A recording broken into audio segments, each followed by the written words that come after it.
Hi guys, maayong adlaw ka natong tanan. Welcome sa among bukid guys. Karon kay mag-spray na mi sa mga sagbot guys. Tinabangay rami diriya para madali kay dako-dako ra ba jud ni atong ispreyanan diriya. Mawar chemicals day atong gigamit diriya para sure jud ba nga mga matay ang mga sagbot.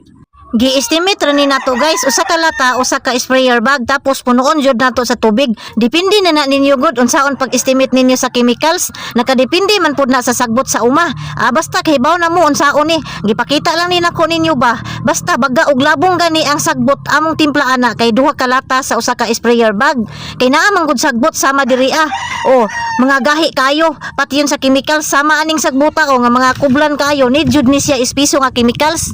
Unya maguna ta diri sa babaw nga side dayon padulong sa ubos nga side. Puli-pulihan ra ni namo pag-spray gipang tudloan sa akong bana ang mga bata unsaon pagbuhat. Pero kay baw na gud sila ani unsaon pero ginabalik-balik lang pagtudlo sa akong bana para wala joy may skip nga mga sagbot ba. Dapat tanan maigo jud sa pagtira.